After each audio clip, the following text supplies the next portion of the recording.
आणि यानंतरची बातमी पंढरपूरमधून आहे। पंढरपूरमध्ये आज ओबीसींचा महाएल्गार मेळावा होतोय आणि मंत्री छगन भुजबळ यांच्या सुरक्षेसाठी विश्रामगृह परिसरामध्ये कडेकोट बंदोबस्त करण्यात आलाय।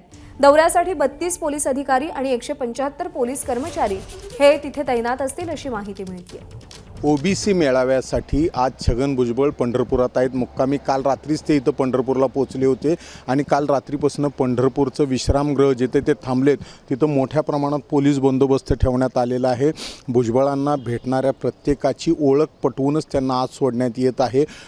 इथून ते सकाळी आता विठ्ठलाच्या दर्शनाला जाणार आहेत। संपूर्ण मार्ग असेल, विठ्ठल मंदिर परिसर असेल किंवा सभास्थान असेल, या सर्वच ठिकाणी मोठ्या प्रमाणात बंदोबस्त पोलिसांनी तैनात केलेला आहे।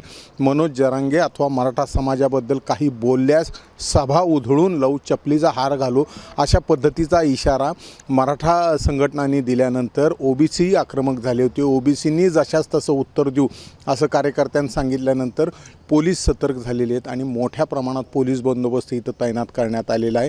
आजच्या भुजबळांच्या दौऱ्यात कोणताही अनुचित प्रकार घडू नये याची खबरदारी प्रशासन घेत आहे। कॅमेरामन सचिन जाडेसह सुनील दिवाण, एबीपी माझा। आणि पंढरपूरमधल्या याच बंदोबस्ताविषयी पोलीस अधिकाऱ्यांनी काय माहिती दिली आहे तीही जाणून घेऊया। दोन्हीकडच्या नेत्यांना आम्ही बैठक घेऊन शांततेचं आवाहन केलेलं आहे। त्यांना व्यवस्थित सांगितलेलं आहे आणि बंदोबस्त आपण नेहमीप्रमाणे जास्त लावून सतर्क आहोत, कोणतीही अडचण येणार नाही। जवळपास 32 अधिकारी आहेत आणि 250 कर्मचारी आहेत। रॅपिड ॲक्शन फोर्स वगैरे तैनात केलेले नाही, आमचे 2 आरसीपी पथक आहेत, आमच्या ते 2 आरसीपी पथक आम्ही लावलेले आहेत। तर यावेळेला ते कमांडो पथक असणार आहे। सफारी स्क्वॉड जे आपलं आहे ते लावलेलं आहे आणि आजचा पूर्ण ह्याच्यात कुठलाही अनुचित प्रकार घडणार नाही। नाही, आम्ही दक्षता घेत आहोत, तसे कोणताही प्रकार होणार नाही। एबीपी माझा, उघडा डोळे बघा नीट।